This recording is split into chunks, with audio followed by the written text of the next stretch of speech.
सभी साथियों को बहुत सारा प्यार, नमस्कार, स्वागत है आपका फिनिक्स नगरी में। साथियों, लूसेंट के लेक्चर में आज हम लोग बात करेंगे किसकी? मराठा साम्राज्य की। तो सभी बच्चे आ जाएं फटाफट। हरकेश यादव, रूपा, गीता, A2 मोटिवेशनल, श्यामचंद्रा, रामस्वरूप। भाई साहब, आज क्लास थोड़ा सा टेक्निकल इशू आ रहा था, बहुत ज्यादा दिक्कत आ रही थी, तो अभी फोन पे बात हो रही थी, आपने शायद देखा होगा। तो हेड कमांड से मैं बात कर रहा था कि जल्दी से मेरा यूट्यूब सही करो, मेरे सारे बच्चे इंतजार कर रहे हैं। ठीक है, चलिए आ जाओ फटाफट। गोरखपुर से नमस्कार भाई साहब, हम भी उन्नाव की नगरी से। सभी बच्चों को बहुत सारा प्यार, सभी बच्चों के माता पिता को भाई साहब चरण स्पर्श। ठीक है, चलिए अपना सेशन चालू करने से पहले होगा एक गायत्री मंत्र। ठीक है, चलिए बहुत बढ़िया, जबरदस्त।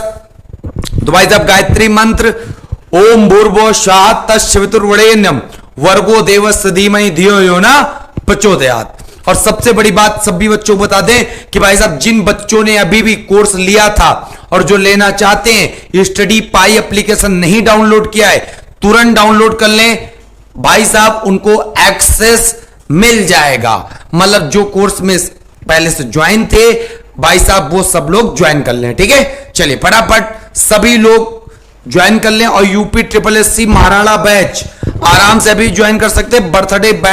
बर्थडे कूपन अभी भी अप्लाई हो रहा। और सबसे बड़ी बात कि भाई साहब यूपी SSC पेट के लिए टेस्ट सीरीज भी आ गई है। ठीक है, चलिए अब मराठा साम्राज्य आज बिल्कुल तबाही मचाएंगे। जल्दी से वीडियो को शेयर करो, सारे बच्चे वीडियो को लाइक करो भाई साहब। ठीक है, बहुत बढ़िया। पेट में ले सकती हैं, सभी लोग पेट ले सकते हैं भाई साहब। नीचे डिस्क्रिप्शन बॉक्स में लिंक दी गई है, दबा के भाई साहब उस लिंक पे क्या करो, दबा के उस लिंक पे क्लिक करो और एप्लीकेशन को डाउनलोड करो। चलिए बहुत बढ़िया, जबरदस्त। तो भाई साहब सब बच्चे ध्यान देना बहुत ही जबरदस्त तरीके से।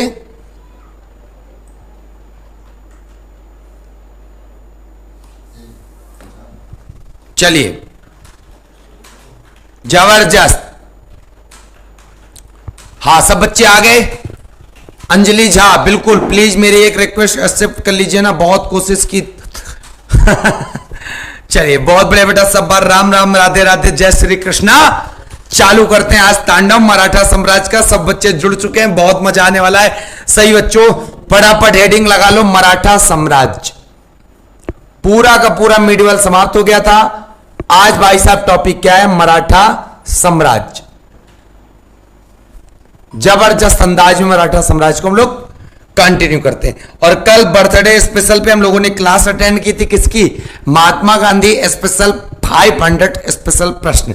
ठीक है, लेकिन अभी उसका पार्ट 2 आना बाकी है। पार्ट 2 बहुत जल्द कमिंग सून होगा।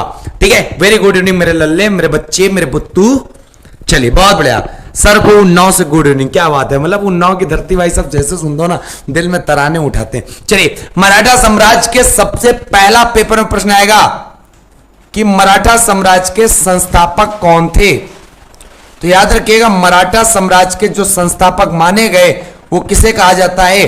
वो भाई साहब कहा गया शिवाजी को। और सिंपल सी बात है, शिवाजी को। और सिंपल सी बात है भाई, मराठा मतलब किस राज्य में मामला होगा? महाराष्ट्र वाले एरिया में। क्यों? क्योंकि भाई साहब जो मराठा साम्राज्य की राजकीय भाषा भी रखी गई ना, राजकीय भाषा भी जो रखी गई ना मराठा साम्राज्य की, उसका क्या नाम था? उसका नाम था मराठी। मराठा साम्राज्य की राजकीय भाषा का नाम क्या था भैया? मराठी। क्लियर है? इतनी बात समझ में आ गई। तो भाई साहब मराठा साम्राज्य के संस्थापक शिवाजी। A to Z मामला फिट। फिर भाई साहब बात समझना बहुत प्यार से, क्या समझोगे मेरे बच्चे? शिवाजी का पेपर में बहुत प्यारा सा प्रश्न आता है कि इनका जन्म कब हुआ। तो सब बच्चे समझ लें भाई साहब इनका जन्म कब हुआ। तो इनका जन्म हुआ 6 अप्रैल 1627 में। 6 अप्रैल 1627 में भाई साहब कहां पर हुआ? तो याद रखना, सिवनेर दुर्ग। सिवनेर दुर्ग में शिवाजी का जन्म हुआ। कब हुआ? 6 अप्रैल 1627। क्लियर है? फिर बात समझना भाई साहब, शिवाजी छत्रपति जो एक प्रकार से कह सकते हो शिवाजी भाई साहब मजा आ जाएगा। इनके पिताजी का क्या नाम था, इनकी माता जी का क्या नाम था, अमरनाथ कुमार, तुम्हारा भी नाम ले लिया, मजा आ रहा है। ठीक है, चलिए तो शिवाजी के भाई साहब माता और पिता, मतलब पिताजी का क्या नाम था, तो पिताजी का नाम याद रखिएगा शाहजी भोसले, शाहजी भोसले, ये भैया शिवाजी के पिताजी का नाम था। और याद रखिएगा शिवाजी की माता जी का क्या नाम था, तो माता जी का नाम था भाई साहब जीजाबाई, जीजा कह लो और जीजा बन जाते हैं बाई, तो हो गई जीजाबाई, जीजा जी हो गए, जीजाबाई हो गए, मतलब शिवाजी की माता, और शाहजी भोसले हो गए पिता। इतनी बात समझ में आ गई होगी। ठीक है, चलिए बहुत बढ़िया। हाँ दीपक सर आप स्लो करा रहे हैं क्या, मतलब क्या स्लो करा रहे भाई, क्या स्लो करा रहे हैं, एक बार हमें भी तो बताओ। हैं चलिए, गुड इवनिंग मेरे बच्चे। रेहान रेज क्या बात है भाई, जितने देख रहे हो ना सबके सब लाइक करना, सबके सब शेयर करना वीडियो को, ठीक है, ज्यादा से ज्यादा भाई साहब। चलिए फिर बात समझना, दीपक कुमार फास्ट करो भाई साहब, फास्ट पढ़ना भाई साहब, जहां पे फास्ट चल रहा हो वहां पढ़ बच्चा है। मेरी श्लोक अच्छा है, मैं एक प्रकार से कहते नहीं हम लोग धीरे चलते हैं यार, तुम जाओ यार जहां पे तेज चल रहा हो वहां पढ़ो जाके प्लीज, ठीक है, लेकिन यहां पे डिस्टर्ब मत करो वरना वैष्णवी बेटा तुम्हें ब्लॉक कर देगी। ठीक है, क्यों, क्योंकि भाई साहब यहां पे कानूनें आपकी नहीं चलेंगी, यहां पर सिर्फ कंटेंट पे फोकस किया जाता है और आराम से पढ़ाया जाता है, ना कि जल्दबाजी, जल्दबाजी का नाम शैतान। अब बाकी एक चीज तो भाई साहब सुने ही होगे, होशियार कौवा कहां गिरता है पता है आपको। ठीक है, चलिए बहुत बढ़िया, नमस्कार नमस्कार, प्यार बहुत सारा। अब बात आती है शिवाजी की धर्म पत्नी का नाम क्या था, इनकी पत्नी का नाम तो याद रखिएगा साईबाई निंबालकर, साईबाई निंबालकर, यह किसका नाम था भैया, यह नाम था शिवाजी की पत्नी का नाम। क्या नाम था, साईबाई निंबालकर, किसकी पत्नी का नाम था, शिवाजी की। शिवाजी के माता का क्या नाम था, जीजाबाई। शिवाजी के पिता का क्या नाम था, शाहजी भोसले। सारे के सारे प्रश्न बिल्कुल क्लियर हो गए। अब बात समझिएगा बहुत ध्यान से, शिवाजी के संरक्षक एक या एक प्रकार से कह सकते हो गुरु का क्या नाम है, शिवाजी के संरक्षक या गुरु का नाम, तो मैं बताना चाहता हूं जो गुरु या संरक्षक दोनों भाई साहब एक ही व्यक्ति बने हुए थे। कौन, चाहे इनके गुरु कह लो, चाहे संरक्षक कह लो, चाहे इनके दादा कह लो, मतलब इनके दादा, ये तीनों नाम तीनों के लिए एक ही व्यक्ति हैं, उनका नाम है कोंडदेव। क्या नाम है, कोंडदेव। लेकिन पेपर में प्रश्न लपेट के एक प्रश्न क्या आता है पता है आपको, आपको पता होना चाहिए शिवाजी के दादा का नाम कोंडदेव, शिवाजी के गुरु का नाम कोंडदेव, शिवाजी के संरक्षक का नाम कोंडदेव। लेकिन एक प्रश्न बहुत ही प्यारा लपेटा हुआ आता है कि शिवाजी के आध्यात्मिक गुरु का नाम बताओ। क्या बताओ, शिवाजी के आध्यात्मिक गुरु का नाम बताओ। चलो तो मैं बताना चाहता हूं भाई साहब शिवाजी के आध्यात्मिक जो गुरु थे उनका क्या नाम था, तो देखो शिवाजी के आध्यात्मिक गुरु, तो शिवाजी के आध्यात्मिक गुरु का भैया क्या नाम था, तो याद रखिएगा रामदास। शिवाजी के आध्यात्मिक गुरु का नाम क्या था भैया, रामदास। और शिवाजी के ऐसे गुरु या संरक्षक कोंडदेव, शिवाजी के दादा कोंडदेव। सारे प्रश्न बिल्कुल दिमाग में छप गए होंगे, समझ में आ गए होंगे। ठीक है, चलिए प्रतीक्षा कुमारी फर्स्ट टाइम ज्वाइन किया, बहुत बढ़िया। ओनली पेट की क्लास है क्या, पेट की क्लास आपको स्टडी पाई ऐप पे मिलेगी, डिस्क्रिप्शन बॉक्स में लिंक दी गई है। ठीक है, ये ऐसी क्लास है ऑल इंडिया एग्जाम को कवर करती है, ऑल इंडिया एग्जाम को फोड़ती है। ठीक है, चलिए बहुत बढ़िया। तो इतनी बात समझ में आ गई, बोर्ड भर गया अपना, बिल्कुल भर गया, मजा आ रहा। अच्छा, शिवाजी की जो पत्नी साईबाई निंबालकर है, इनका विवाह कब हुआ था, तो ये भी याद रखिएगा भाई साहब 1627 में जन्म हुआ, विवाह मात्र 13 वर्ष की आयु में हो गया। मतलब एक प्रकार से कह सकते हो 1640 ईस्वी में विवाह साईबाई निंबालकर से हो गया। मतलब इनके सारे दुख दर्द दूर हो गए, इनके भाई साहब दर्द को सुनने वाली इनकी बीबी, महबूबा, पत्नी, धर्म पत्नी सब आ गए। ठीक है, चलिए बहुत बढ़िया, जबरदस्त तरीके समझ में आ गया ना। हाँ, तो अब एक बार वीडियो को क्या कर दो, शेयर कर दो, लाइक कर दो, सबसे बड़ी बात स्क्रीनशॉट ले लो, क्योंकि भाई साहब इसके बाद भी अभी आग लगनी बाकी है। चलिए जबरदस्त जबरदस्त मेरे बच्चे।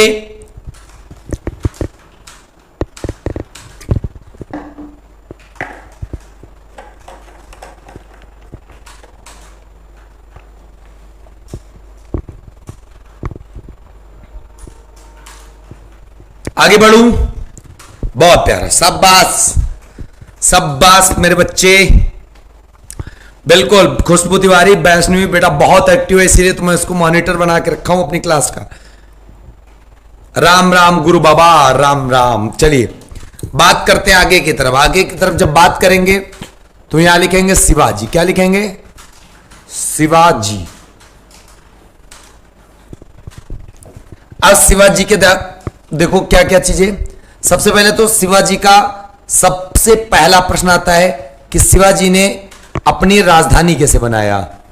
शिवाजी ने अपनी राजधानी किसे बनाया, और सबसे बड़ी बात कब बनाया। सन देखो, जो मैं सन लिखूं वो आपको याद करने, क्योंकि वो सन परीक्षा में पूछे गए हैं। ठीक है, तो याद रखिएगा जो शिवाजी की राजधानी है उसका नाम था रायगढ़। क्या नाम था? रायगढ़। और किस सन में राजधानी बनी? 1656 ईस्वी में। फिर अगला प्रश्न आएगा, शिवाजी का राज्याभिषेक यहीं रायगढ़ में हुआ था। राज्याभिषेक यहीं कहां पर हुआ? यहीं रायगढ़ में हुआ। अब बात आती है रायगढ़ राज्याभिषेक हुआ कब? तो भाई साहब 1674 में। कब हुआ? 1674 में। सारा प्रश्न बहुत अच्छे से याद करना है। हाँ भाई बहन से निवेदन है कि कोई गलत कमेंट ना करना, ठीक है। चलो बहुत बढ़िया, जबरदस्त भाई साहब, क्या बात है बच्ची, तू तो गदर काट दिए मेरे बच्ची। चलिए राज्याभिषेक भाई साहब कब हुआ? तो तारीख सहित याद कर लेना, 5 जून 1674। 5 जून 1674 को राज्याभिषेक होता है शिवाजी का। अब ये भाई साहब होता कहां पर है? तो याद रखिएगा शिवाजी की राजधानी रायगढ़ में। अब बात आती है कि ये राज्याभिषेक जो है ना किसके द्वारा किया जाता है, मतलब कौन कराता है इसको। तो याद रखिएगा उनका नाम था वाराणसी के, वाराणसी जिसको भाई साहब कहते थे काशी। वाराणसी या काशी के प्रसिद्ध विद्वान, प्रसिद्ध विद्वान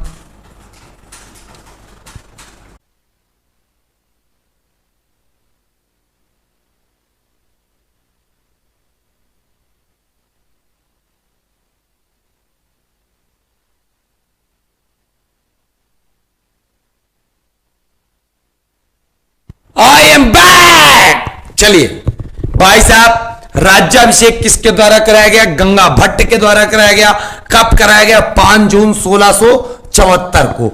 ठीक, कहां पर कराया गया? रायगढ़ में। इतनी बातें क्लियर हो गई। वो बीच में नेट जो है ना भाई साहब बेवफा कर दिया गया था, तो बेवफा कर दिया था, कोई बात नहीं, हमारे पास 2-3 नेट अब लग गए, मतलब एक जाएगा तो हम दूसरी डोली ठोंस देते, खाट देते। ठीक है, तो कोई दिक्कत नहीं है, जिसको जाना था चला गया, कोई दिक्कत नहीं। यही तो होता है भाई साहब, पता क्या होता है? यही तो होता है प्यार, यही तो होती मोहब्बत। क्योंकि बहुत बच्चे होते हैं ना, वो सोचते हैं अरे ये क्या मामला भाई साहब, मामला अरे यार गड़बड़ हुआ थोड़ा सा, ऐसा तो है नहीं। टेक्निकल मैं अपने हाथ में लिए बैठा हूं, है कि नहीं? टेक्निकल तो हाथ में लिए बैठा नहीं हूं। हाँ चलिए फिर से बता दें। चलिए भाई साहब हमने पहले ही बता दिया कि शिवाजी का जो राज्याभिषेक करवाया वो किसने करवाया, तो आपको पहले ही अच्छे से बताया कि 5 जून 1674 को रायगढ़ में हुआ। किसके द्वारा कराया गया? वाराणसी काशी के प्रसिद्ध विद्वान गंगा भट्ट के द्वारा। और ये पहले कहां के एक सम्मानित ब्राह्मण थे, निवासी थे, तो महाराष्ट्र के थे, और लंबे समय से वाराणसी में ये रह रहे थे। इतनी बात समझ में आ गई। फिर बात समझ लेना, पेपर में अगला प्रश्न क्या आता है। तो एक प्रश्न ये समझ में आया, दूसरा ये समझ में आया, तीसरा समझो। पहला आक्रमण शिवाजी का कौन सा था? तो याद रखिएगा पहला आक्रमण सन 1644 ईस्वी। ठीक, 1644 ईस्वी। कहा? तोरण किले पर। तोरण किले पर। तो याद रखिएगा तोरण किले पर शिवाजी का पहला आक्रमण था। कब था वो भाई साहब? 1644 ईस्वी में। क्लियर है? चलिए बहुत बढ़िया। हाँ डिपार्टमेंटल एग्जाम क्लियर करना, बिल्कुल क्लियर हो जाएगा, क्या परेशान हो। ठीक है, सौरव गुप्ता नालंदा, बहुत बढ़िया। जबरदस्त। अनिल सिंह थोड़ा कट रहा है, अभी भी कट रहा, अब कहां कट रहा मेरी जान। अब तो भाई बिल्कुल परफेक्ट है यार, हैं? सता रहे हो, सता लो, मजे ले रहे हो। फौजी गगन कुमार, हाँ आपको डिपार्टमेंटल क्लियर करना है भाई साहब, डिपार्टमेंटल आप क्लियर कर लो आराम से।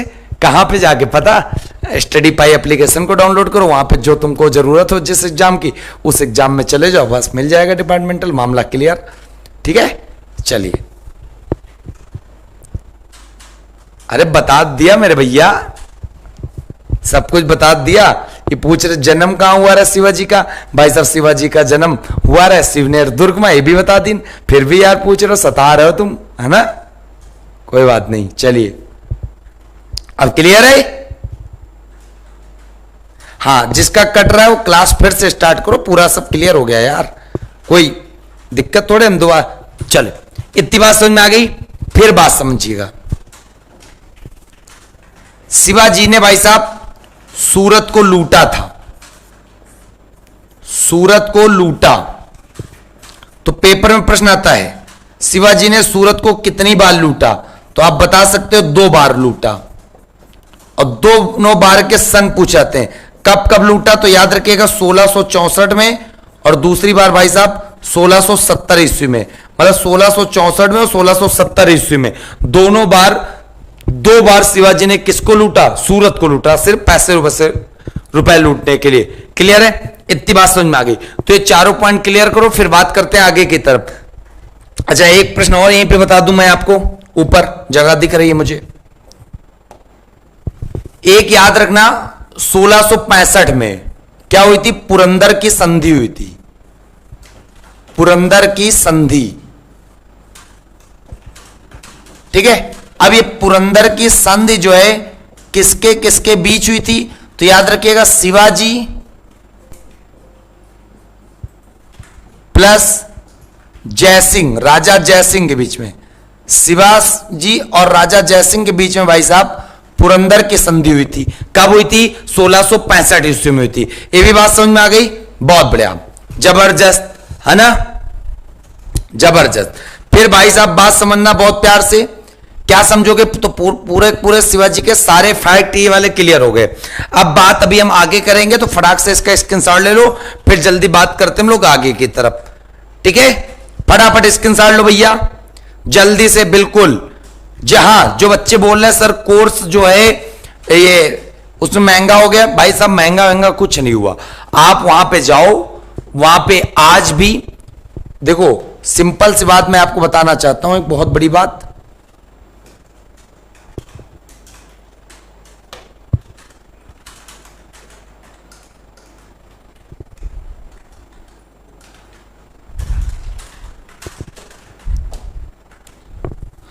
भाई बात समझना बहुत ध्यान से, क्या समझोगे, देखो आप स्टडी पाई ऐप को गूगल प्ले स्टोर से डाउनलोड कर लो, और वहां पर अगर कोई भी कोर्स में छूट लेनी है ना, तो उसके लिए आपको करना कुछ नहीं है, बस करना इतना है कि वहां पे जो कोड एक आएगा, जब आप पेमेंट करोगे तो नीचे अप्लाई कूपन का ऑप्शन आ रहा होगा, तो वहां पे लिख देना बर्थडे, जितने रुपए का कोर्स होगा वो आधा हो जाएगा खट से।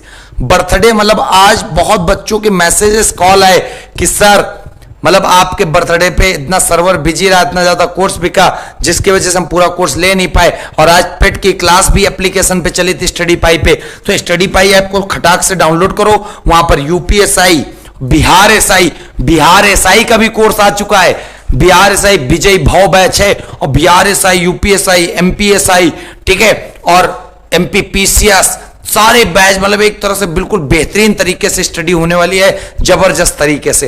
तो साथियों बिल्कुल देर ना करो, स्टडी पाई एप्लीकेशन को डाउनलोड करो, और वहां पे यूपीएसआई जो बच्चे उत्तर प्रदेश दरोगा की तैयारी कर रहे हैं उनको टेस्ट सीरीज देना है, तो टेस्ट सीरीज भी अवेलेबल है, पेट की भी सीरीज अवेलेबल है, बस जाके आपको क्या करना है, पढ़ना है, और बाकी कुछ नहीं करना। बिल्कुल नॉमिनल फीस है, इतनी फीस है, ये मान लो ना कि भाई साहब किसी को ये मान लो आप बर्गर खा रहे हो, बाकी कुछ नहीं है। ठीक है, चलिए बहुत बढ़िया, जबरदस्त, समझ में आ गया। हाँ, बीपीएससी का भी कोर्स है क्या ईशानी जी, बीपीएससी का भी कोर्स बहुत जल्द आने वाला है। ठीक, मेरे दिमाग में है कि बिहार पीसीएस के बच्चों के लिए हमें कुछ स्पेशल करना है जिससे उनका भी सिलेक्शन हो। ठीक है, चलिए आल जीके के लिए त्रिशूल बैच ज्वाइन करें सब लोग।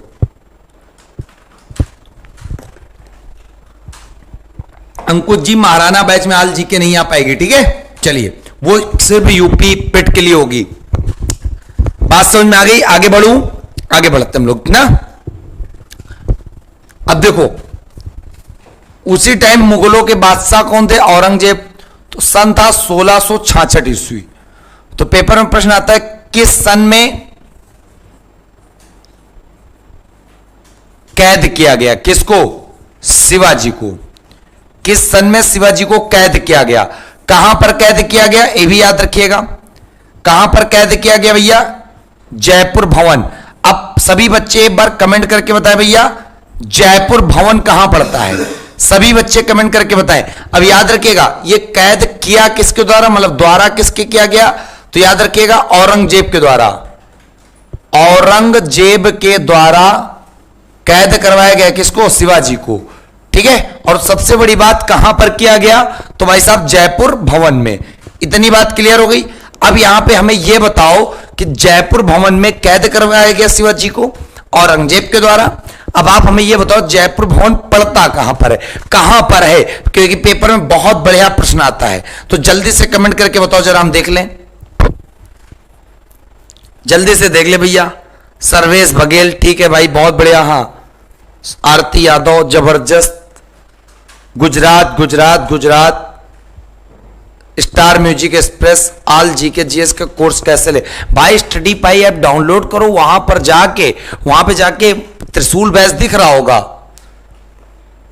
ठीक। हाँ, राहुल सब गुजरात गुजरात बता रहे हैं। भाई साहब याद रखिएगा, जो जयपुर भवन है ना वो कहां पड़ेगा? आगरा में। जयपुर भवन कहां पड़ेगा भैया? आगरा में। ठीक है, याद रखिएगा जयपुर भवन पड़ेगा आगरा में। मजा आ रहा होगा तबाह के। जितने बच्चे देख रहे हो सबके सब लाइक शेयर होने चाहिए। तो इतनी बात पता चल गई, औरंगजेब ने शिवाजी को कैद कर लिया। कहां पर कर लिया? जयपुर भवन में कर लिया।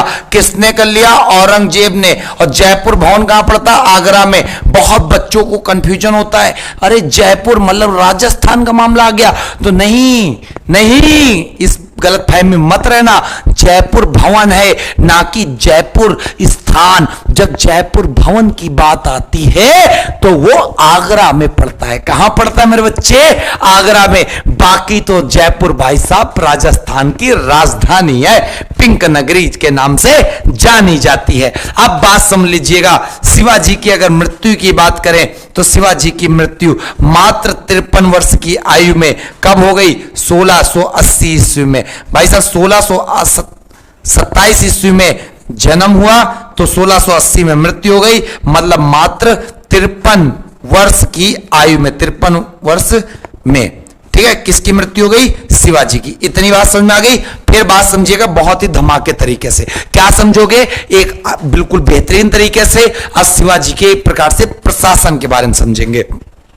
तो प्रशासन के बारे में समझेंगे, मराठा साम्राज्य का प्रशासन या शिवाजी का प्रशासन कैसा था। शिवाजी का प्रशासन। अब यहां से मान लो पेपर में प्रश्न फंसते नहीं है, एग्जामिनर फंसाता है और बच्चा ये प्रश्न कभी नहीं पढ़ता। सबसे पहला बात तो शिवाजी को सहायता प्रदान करने के लिए, शिवाजी को सहायता या हेल्प प्रदान करने के लिए एक क्या था? पूरा का पूरा कैबिनेट था, जिसको कहते हैं भाई साहब मंत्रिमंडल। पूरा का पूरा मंत्रिमंडल था। और याद रखिएगा इस मंत्रिमंडल को किस नाम से जानते थे? इस मंत्रिमंडल को भाई साहब अष्टप्रधान के नाम से जानते थे। किस नाम से? अष्टप्रधान के नाम से। हमने आपको ऑलरेडी बताया था कि तुलु वंश के राजा कृष्णदेव राय के समय जो आठ दिग्गज साहित्यकार होते थे, तेलुगु के कवि, तेलुगु के साहित्यकार होते थे, दिग्गज साहित्यकार। उनको जब भाई साहब जब उनके दरबार को शोभित करते थे तो उसको कहते थे अष्टदिग्गज। अष्टदिग्गज, तो अष्टदिग्गज रहते थे तुलु वंश के राजा कृष्णदेव राय के दरबार में। और यहां पे जो शिवाजी की सहायता प्रदान करने के लिए मंत्रिमंडल होता था, और ये मंत्रिमंडल टोटल आठ प्रमुख पद थे। मतलब इस मंत्रिमंडल में 8 महत्वपूर्ण पद, 8 महत्वपूर्ण पद। क्लियर है? भाई साहब इस मंत्रिमंडल में 8 महत्वपूर्ण पद थे, जिसमें मैं बात बता दूं आपको, जो अष्ट प्रधान है, इसी मंत्रिमंडल को क्या कहते थे? अष्ट प्रधान कहते थे। क्या कहते थे? अष्ट प्रधान। तो बात समझना मेरे बालक बहुत ध्यान से, क्या समझेगा? बहुत प्यारा सा प्रश्न बनेगा यहां पे। प्रश्न यह बनेगा कि वो अष्ट प्रधान जो कहते थे, पेपर में प्रश्न आता है अष्ट प्रधान किसके दरबार में रहते थे? शिवाजी के दरबार में। यहीं पे अष्ट दिग्गज किसके दरबार में रहते थे? कृष्णदेव राय के दरबार में रहते थे। बिल्कुल गदर काट दोगे, बवाल मचा दोगे। ठीक है, चलिए फिर बात समझना। ये 8 महत्वपूर्ण पदों में सर्वाधिक महत्वपूर्ण पद कौन सा होता था? सर्वाधिक महत्वपूर्ण पद कौन सा होता था? तो भाई साहब याद रखिएगा, सर्वाधिक महत्वपूर्ण पद होता था जिसका नाम था पेशवा। क्या हुआ करता था भाई साहब? पेशवा। याद रखिएगा, ये पेशवा वाला जो पद था भाई साहब, इसी को प्रधानमंत्री के नाम, प्रधानमंत्री का भी पद कहा जाता था। किसका कहा जाता था भैया? प्रधानमंत्री का। जो पेशवा का पद होता था वही प्रधानमंत्री होता था। और इसका कार्य क्या होता था तो मैं बता दूं, इसका जो कार्य होता था, राज्य का प्रशासन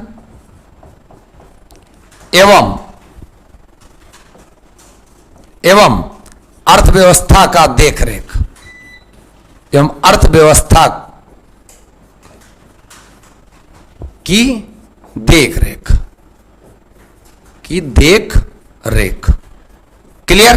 तो भाई साहब इतनी बात पता चल गई, पेपर में प्रश्न आ जाए अष्ट प्रधान किसके दरबार में रहते थे, तो अष्ट प्रधान रहते थे भाई साहब शिवाजी के दरबार में। और उससे भी बड़ी बात बता दें कि भाई साहब ये अष्ट प्रधान जो 8 महत्वपूर्ण पद थे, जिनमें सर्वाधिक महत्वपूर्ण पद कौन सा होता था, तो सर्वाधिक महत्वपूर्ण पद था जिसका नाम था भाई साहब पेशवा।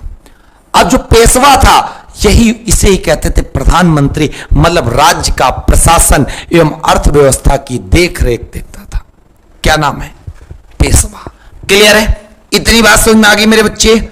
फिर बात समझना, पेशवा के बाद जो अगला पद आएगा, अगला भाई साहब आएगा, उसका क्या नाम है? तो उसका याद रखिएगा दूसरा पद। ये तो हो गया पहला, क्योंकि सारे पद हमें पढ़ने हैं ना। दूसरा पद सरी-ए नौबत।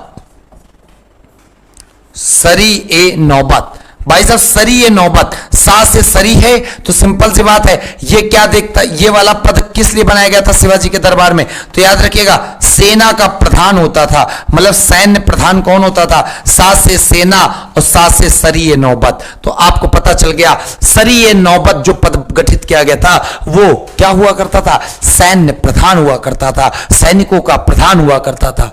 सर जी हम ना छुपे।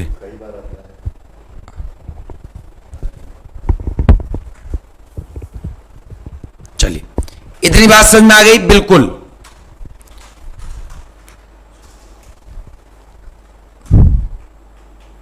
दीक्षा फिनिक्स एकेडमी में सारे टीचर्स की हैंड राइटिंग बहुत अच्छी है। क्या बात है, बड़ी खुशी की बात है कि सारे टीचरों के सम्मान की यहां पर बात कही गई है, बड़ा दिल खुश हो जाता है।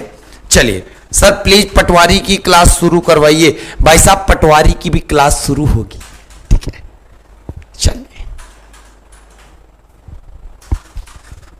चलिए इतनी बात समझ में आ गई? मजा आ रहा है? तो भाई साहब सरी-ए नौबत क्या हुआ करते थे? सैन्य प्रधान, मतलब ये सेनापति होते थे सैनिकों के। इतनी बात समझ में आ गई? फिर बात समझना तीसरे पद की तरफ। तो जब तीसरे पद की तरफ बढ़ते हैं तो बात समझना, तीसरा पद कौन सा है? अमात्य। और जो अमात्य होते थे वो होते थे राजस्व मंत्री, मतलब राजस्व से ही नाम क्लियर होगा, पैसा रुपया का मामला आ रहा। तो एक प्रकार से कह सकते हो अमात्य का मतलब क्या? जो आय व्यय का लेखा जोखा रखता था।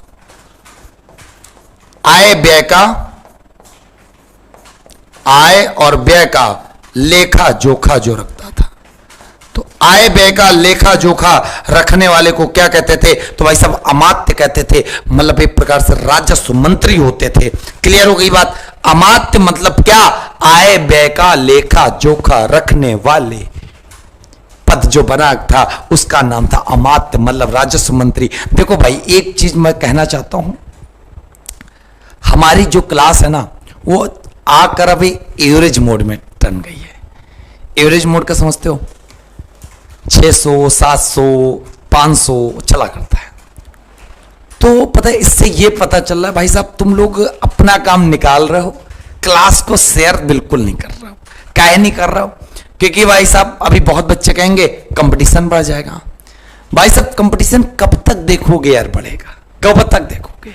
एक टीचर भाई साहब पढ़ाते पढ़ाते पूरी लूसेंट का चटाई दे रहा, बिल्कुल चटनी बना के पिलाए दे रहा तुम्हें, और भाई साहब उसका तुम सपोर्ट ही नहीं कर रहे हो। तो यार एक तुम्हारा फर्ज बनता है, तुम्हारा प्यार बनता है, तुम्हारा सपोर्ट बनता है कि वीडियो को डेली कम से कम जितने तुम्हारे व्हाट्सएप ग्रुप हैं, जितने तुम्हारे टेलीग्राम ग्रुप हैं, और सबसे ज्यादा तो मुझे नाराजगी है उन्नाव से कि भाई साहब बताओ उन्नाव को हम एक प्रकार से एक नए लेवल पे ले जाना चाहते हैं कि जहां पे शिक्षा के क्षेत्र में क्रांति आए। भाई साहब एक उन्नाव जिला अपना जाना जाए यूट्यूब के क्षेत्र में। लेकिन यहाँ के जो बच्चे ना जलते हैं यार, चिढ़ते हैं। क्यों?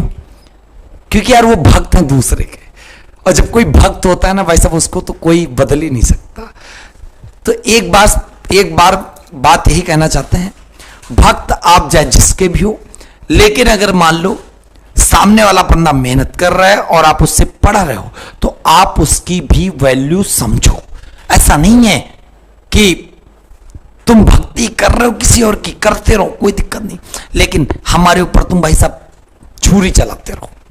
पढ़ते भी हमसे हो, चोरी छुपे पढ़ भी जाओगे, लेकिन शेयर करने में छुपोगे। क्यों? कहीं तुम्हारे भाई साहब जो भगवान है, तुम्हारे भक्त जिसके हो, उसको पता ना चल जाए।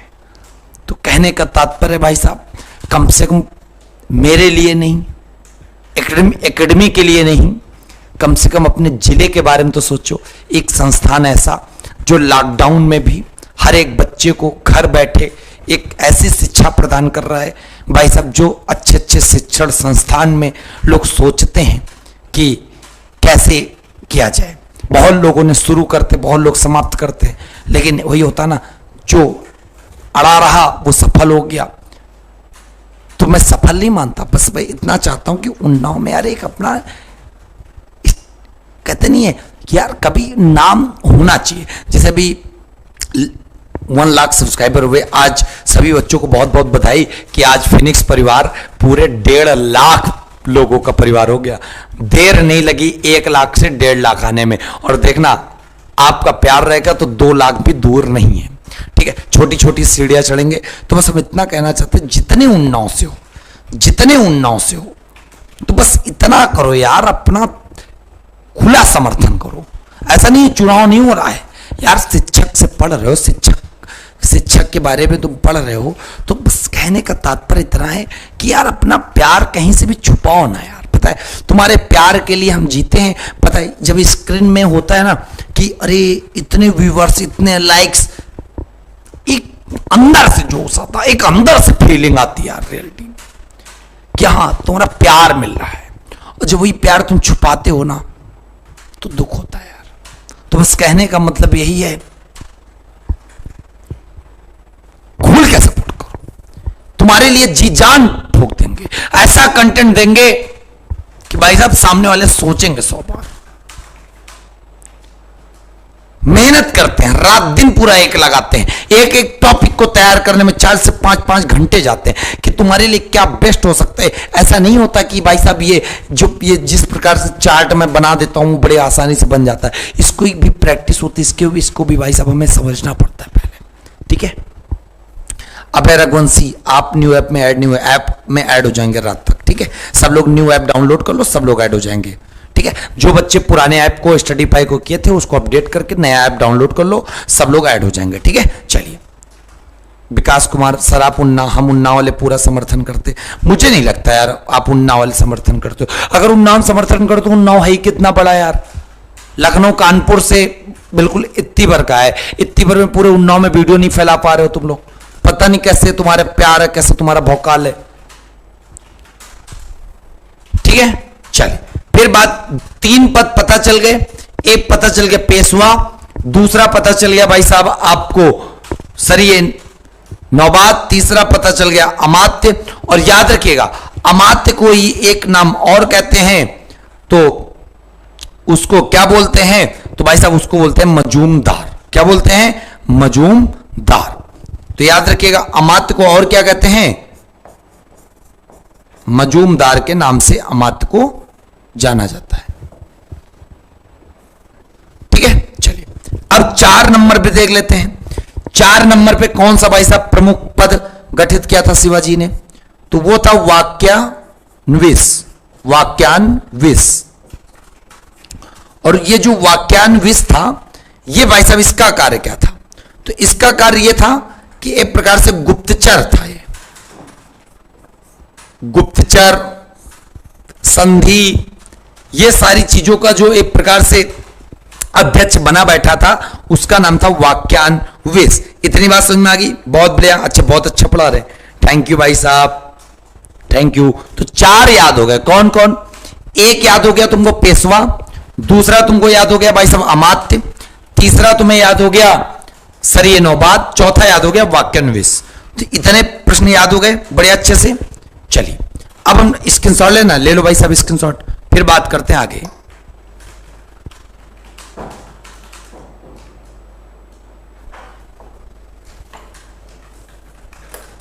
चलिए बहुत बढ़िया,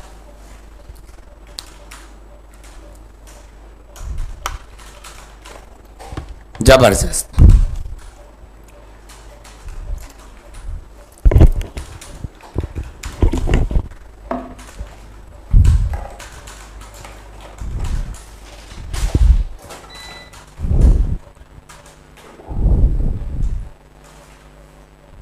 आगे बढ़े। देखो ये क्या हुआ भाई साहब, जो 5वां पद है अष्टप्रधान में वो है सुमंत। सुमंत, और सुमंत को ही दबीर कहते हैं। क्या कहते हैं? दबीर। इसका कार्य क्या होता था? तो भाई साहब इसका कार्य होता था विदेश मंत्री के रूप में कार्य करता था। बाहर जैसे कोई न्यूज पहुंचानी है तो यही मेन होता था, सुमंत। क्लियर है? अगला जो 6 नंबर पे पद आएगा वो क्या है? पंडित। पंडित राव। इसका कार्य क्या था भाई साहब? नाम से क्लियर है, तो धार्मिक कार्यों से रिलेटेड होगा, ये धार्मिक कार्य से रिलेटेड था। और एक पद और गठित का भाई साहब, न्यायाधीश। न्यायाधीश का कार्य क्या होगा भाई साहब? न्यायिक कार्य से रिलेटेड है। किससे रिलेटेड है? न्यायिक कार्य से। तो न्यायिक कार्य से रिलेटेड क्या है? न्यायाधीश वाला पद है। और एक पद है जिसको कहते हैं भाई साहब चिटनीस। क्या कहते हैं? चिटनीस। राजकीय पत्रों को देखकर चिटनीस, राजकीय पत्रों को देखकर उसकी भाषा शैली का, उसकी भाषा शैली का अध्ययन, उसकी भाषा शैली का अध्ययन। ये किसमें भाई साहब? चिटनीस में। क्लियर है? चलिए बहुत बढ़िया।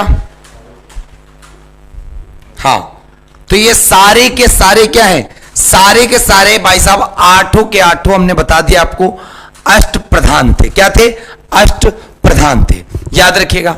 अब याद रखिएगा जो शिवाजी के समय में एक सबसे महत्वपूर्ण भाई साहब चीज थी, वो क्या थी? तो याद रखिएगा कर व्यवस्था। कर मतलब टैक्स। टैक्स इनकम कुछ अलग ही टाइप का था। जैसे 2 प्रकार के टैक्स प्रमुख थे, एक था चौथ और एक था सरदेशमुखी। सरदेश मुखी। एक था चौथ, एक का नाम था सरदेश मुखी। अब बात आती है चौथ क्या था, सरदेश मुखी क्या था। बहुत ही अच्छे से याद रखिएगा, पेपर में प्रश्न आते हैं कि चौथ और सरदेश मुखी नामक टैक्स किसने भाई साहब स्टार्ट करे। तो आपको पता होना चाहिए किसने स्टार्ट किए। शिवाजी के शासनकाल में ये दोनों टैक्स शुरू हुए थे, चौथ और सरदेश मुखी। चौथ क्या होता था, चौथ को समझना बहुत प्यार से। ये देना कितना पड़ता था, उपज का 1/4 भाग, उपज का 1/4 भाग। चौथ होता था क्या था, बात समझना। अब बात समझना, ये जैसे जमीन है, ये जमीन किसकी है, ये जमीन आपकी है, ये जमीन आपकी है। क्लियर है। अब होता क्या था कि बाहरी आक्रमण हुआ इस जमीन पर, बाहरी आक्रमण हुआ, एक प्रकार से ये क्या हुआ, आक्रमण। तो जब बाहरी आक्रमण हुआ उसके बाद भाई साहब आक्रमण करके जमीन को लूट लिया, या यहां पर जो खेती है उसको नष्ट कर दिया, सारी चीजें, कुछ भी कंडीशन हो सकती थी। तो शिवाजी के दरबार में ये जो चौथ नामक टैक्स लगाया था ना, उसका एक बेस बनाया गया था। क्या बेस निर्धारित किया गया था कि जो आपकी जमीन होगी और जमीन पे जो फसल होगी उसका 1/4 भाग हम आपसे लेंगे, लेकिन उसके बदले हम क्या करेंगे, किस बात का 1/4 भाग लेंगे। तो उसके लिए भाई साहब बात यह थी कि जमीन पर, याद रखिएगा,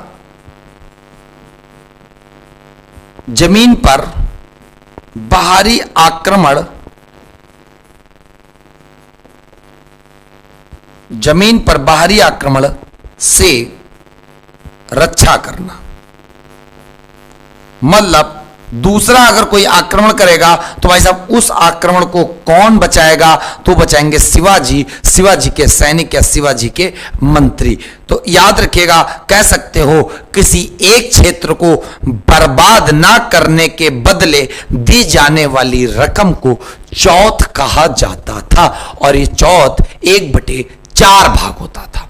तो फटाफट कमेंट करके बताओ कितने बच्चों को भाई साहब चौथ समझ में आ गया, कितने बालकों को चौथ पूरा का पूरा समझ में आ गया। जल्दी से कमेंट करके बताओ भाई, कितने बालकों को चौथ समझ में आ गया, फटाक से। मिस्टर दीपक IMC यूट्यूबर, मतलब आप भी यूट्यूबर हैं, क्या बात है, बहुत बड़ी बात है। हाँ, लाइक से ठोके रहो, बहुत बढ़िया। चौथ समझ में आ गया यार, एक बार कमेंट करके तो बताओ मेरे लल्ला।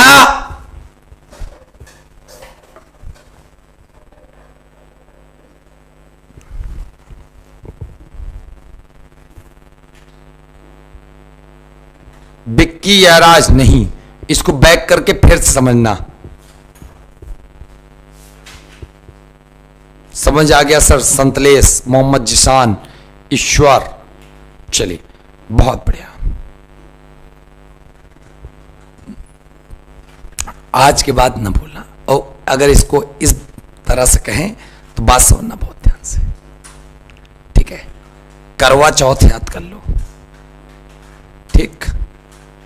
चलो फिर बात करते हैं सरदेश मुखी। सरदेश मुखी कितना भाई साहब वसूला जाता था, उपज का, यहां पे देश की बात आ रही, देश मतलब 10 बनता है, चौथ मतलब चौथ से चौथा 1/4 भाग वसूला जाता था, देश मतलब 10, तो उपज का 1/10 भाग, उपज का 1/10वां भाग, उपज का 1/10वां भाग क्या होता था, सरदेश मुखी। मतलब एक तरह से कह सकते हो उपज का 1/10 भाग जो देना पड़ता था उस सरदेश मुखी टैक्स के रूप में। क्यों देना पड़ता था अब ये समझो।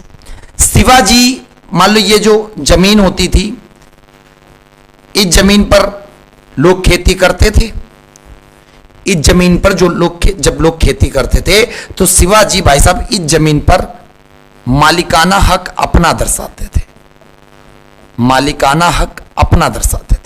वो कहते थे जिस जमीन पर आप खेती कर रहे हो ना वो हमारे पूर्वजों की है, जिस जमीन पर आप खेती कर रहे हो वो हमारे पूर्वजों की है। तो इस प्रकार से जमीनों पर भाई साहब पूर्वजों का हक जमा कर, पूर्वजों की जमीनों को बताकर वहां पर टैक्स वसूलना, ये शिवाजी का जो रणनीति थी वो सरदेश मुखी टैक्स के रूप में बनी थी। क्लियर? सरदेश मुखी टैक्स के रूप में बनी थी। मतलब कहते थे हमारे बाबा की है, हमारी परबाबा की है, तो इस प्रकार कहते थे और अपने आप को सर्वश्रेष्ठ साबित करते थे। तो ये था सरदेश मुखी। तो आपको पता चल गया शिवाजी के टाइम पे जो कर व्यवस्था थी वो चौथ और सरदेश मुखी के रूप में बटी हुई थी। क्लियर है? चलिए, तो उम्मीद करते हैं आपको पूरा का पूरा एक बेहतरीन तरीके से समझ में आ गया होगा, बड़े अच्छे से तरीके से, है ना? आनंद ही आनंद, परमानंद की अनुभूति हो रही होगी। बहुत बढ़िया।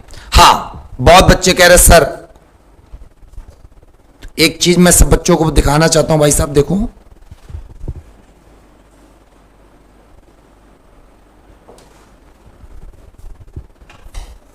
देखो, सबसे बड़ी बात बता दें, आपको चाहे त्रिशूल बैच ज्वाइन करना हो, चाहे आपको त्रिशूल बैच ज्वाइन करना हो, ठीक, और चाहे त्रिशूल बैच अगर आपको ज्वाइन करना है, त्रिशूल बैच की कीमत कितनी पड़ती थी? 1500 पड़ती थी।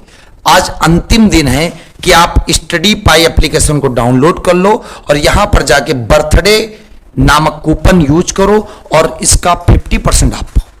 उसके बाद आप कॉम्बो बैच ज्वाइन कर सकते हो, उसके बाद आप यहां पे सुदर्शन बैच ज्वाइन कर सकते हो मैथ के लिए। और सबसे बड़ी बात भाई साहब, अब क्लासें जो आपको चलेंगी यहां पर वो सब लाइव क्लासें मिलेंगी। और पिट की महाराणा बैच, पिट का कोर्स महाराणा बैच स्टार्ट हो चुका है, वहां पर डेमो क्लासेस भी पड़ी हुई हैं। कहां पर? स्टडी पाई एप्लीकेशन पर।